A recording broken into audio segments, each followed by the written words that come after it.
Assalamualaikum warahmatullahi wabarakatuh. Halo semuanya, perkenalkan nama saya Jenny Amanda Syaputri Harahap dengan NIM 0561188874. Saya berasal dari Prodi Sistem Informasi. Sebelumnya salam hormat kepada Bapak dan Ibu tutor sekalian beserta teman-teman semuanya. Nah, pada video kali ini saya akan melakukan praktikum pembuatan basis data rumah sakit menggunakan MySQL pada XAMPP sesuai dengan Entity Relationship Diagram atau ERD yang telah diberikan pada soal. Nah, pada tugas 2 ini kita bisa melihat bahwasannya kita sudah diberikan diagram ERD-nya. Ada dokter admin, administrator, daftar, dokter, pasien dokter, serta pasien. Nah, untuk perintah pada tugas 2 di sini kita disuruh untuk memasukkan diagram ERD-nya ke dalam basis data MySQL atau MariaDB. Nah, di sini saya akan memakai tools MySQL pada XAMPP. Nah guys, di sini saya sudah berbagi layar dan saya sudah berhasil masuk ke SQL-nya. Sekarang saya akan membuat create database-nya terlebih dahulu. Di sini saya akan membuat namanya itu database rumah sakit tugas 2. Di sini langsung aja saya create. Nah, ini sudah muncul dan sekarang saya akan langsung aja mengcoding. Oke, langsung saja di sini saya akan membuat create table dokter. Nah, guys, di sini kita bisa melihat bahwasannya saya menggunakan create table dokter. Nah, ini gunanya untuk menyimpan data-data dokter. Nah, selanjutnya di sini kita akan membuat ID dokter, integer, primary key, auto, increment. Nah, untuk penjelasannya di sini kan saya menggunakan kode integer. Nah, kenapa saya memakai integer? Karena ID dokter ini kan berupa angka, makanya saya menggunakan integer. Selanjutnya ada primary key. Nah, si primary key ini dia itu semacam identitas, guys. Jadi dia itu tidak boleh sama dengan yang lainnya. Makanya saya di sini membuatnya primary key. Nah, selanjutnya di sini saya ada menggunakan kode auto increment.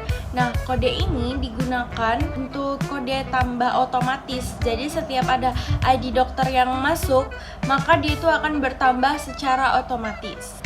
Nah, selanjutnya di sini kita akan membuat atribut lainnya, yaitu nama dokter. Di sini saya menggunakan kode varchar 100. Nah, untuk penjelasannya kenapa di sini saya menggunakan varchar?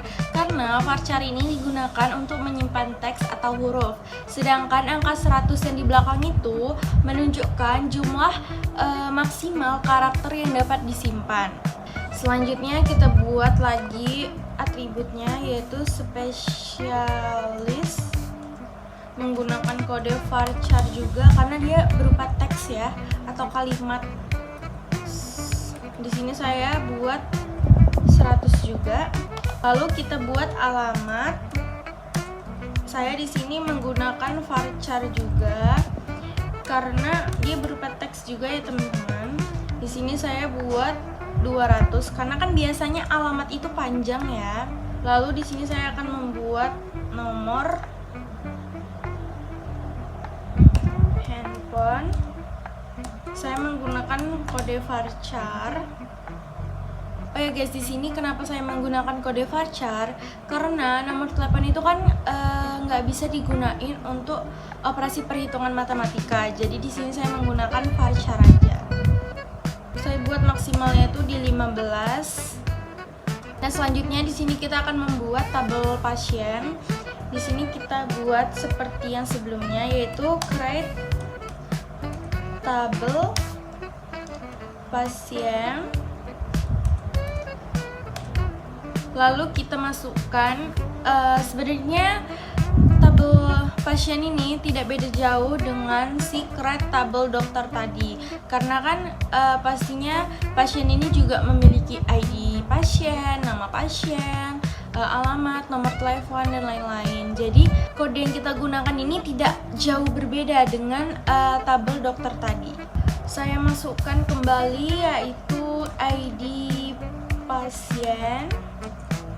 Saya buat integer karena dia berupa angka, lalu primary key biar ID-nya itu tidak ada yang sama.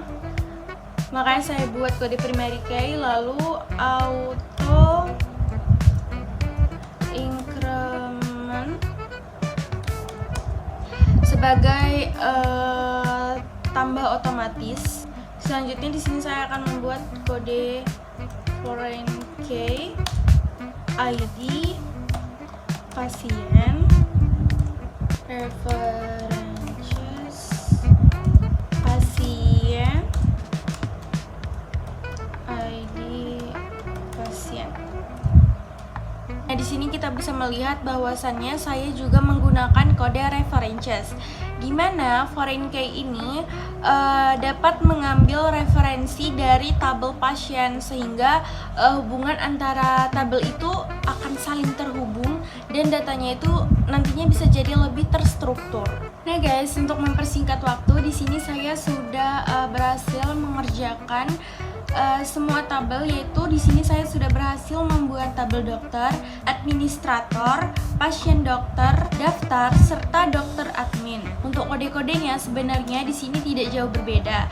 Seperti ID admin di sini juga memakai integer, primary key, auto increment seperti tabel dokter dan tabel pasien yang sudah saya jelaskan tadi. Lalu ada varchar juga yang menyimpan kalimat atau teks. Selanjutnya ada pasien dokter, ini juga ID-nya itu memakai integer, primary key, dan auto increment. Lalu di sini saya juga memakai foreign key untuk menghubungkan tabel satu dengan tabel lainnya. Begitu juga dengan seterusnya.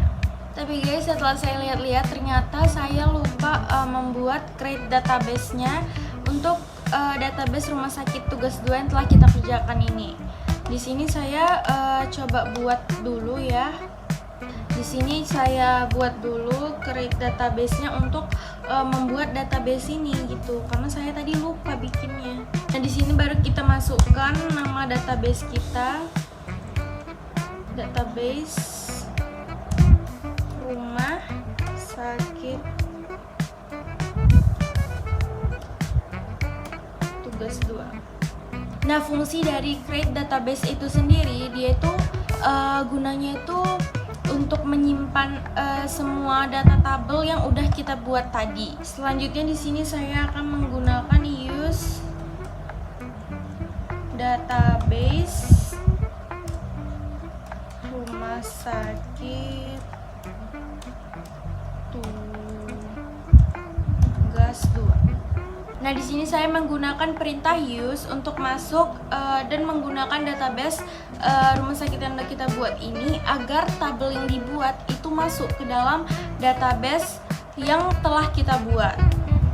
Guys, maaf banget karena seperti yang kalian tahu tadi kan ada 4 tabel yang error dan ada 4 tabel yang berhasil. Setelah saya identifikasi ternyata kenapa waktu kita jalanin query-nya itu bisa error, karena saya itu salah membuat foreign key-nya guys di tabel pasien. Nah, di pengerjaan tabel pasien tadi saya itu sempat salah letak di perintah foreign key-nya. Nah, jadi saya meletak foreign key-nya itu di tempat yang salah, makanya terjadi error. Padahal tabel pasien itu kan tabel utama, jadi dia itu ternyata nggak perlu memakai foreign key. Sebagai solusinya, di sini saya akan membuat database baru supaya hasilnya tuh bisa lebih rapi dan hasilnya itu nggak bercampur sama tabel-tabel yang udah kita buat tadi. Sebenarnya kita bisa menggunakan database yang lama, cuman kita kan akan menimpa database itu dengan tabel-tabel baru. Jadi kan tabel lama ini tuh masih ada di database tersebut. Alhasil kemungkinan besarnya itu kebanyakan error. Nah, untuk itulah saya akan membuat database baru. Sebenarnya untuk perbaikan database yang akan kita buat ini, kita cuman nge-rename nama database yang awal kita buat.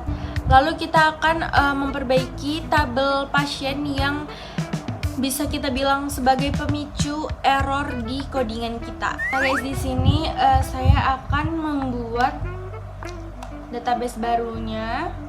Nah di sini saya akan membuat nama databasenya itu database rumah sakit fix. Oke, di sini kita akan create. Lalu kita bisa lihat, aduh sorry guys, agak susah. Database rumah sakit fixnya udah terbuat. Nah di create database ini kita bisa ganti dengan database rumah sakit fix yang ini. Lalu di sini juga di use rumah sakit, dan di tabel pasien saya juga sudah memperbaiki karena kan tadi di tabel pasien ini kita menggunakan foreign key. Sekarang saya sudah memperbaiki dan menghapus foreign key-nya karena seperti yang kita tahu tabel pasien ini dia tuh tabel utama, jadi dia tidak memerlukan foreign key. Oke, kita di sini coba jalankan. Nah guys, alhamdulillah di sini semua tabel yang kita buat sukses. Di sini semua ada 8 tabel dan semuanya sukses. Untuk pembuktian apakah si tabel-tabel ini sudah tersimpan di dalam database rumah sakit fix ini, kita bisa tekan si tables yang ada di rumah sakit fix. Nah guys, ternyata codingan ini berhasil dan sudah tersimpan di database rumah sakit fixnya. Baiklah teman-teman, sampai sini dulu video praktikum saya. Saya mohon maaf bila ada salah kata atau perbuatan. Saya akhiri dengan wassalamualaikum warahmatullahi wabarakatuh. Bye-bye.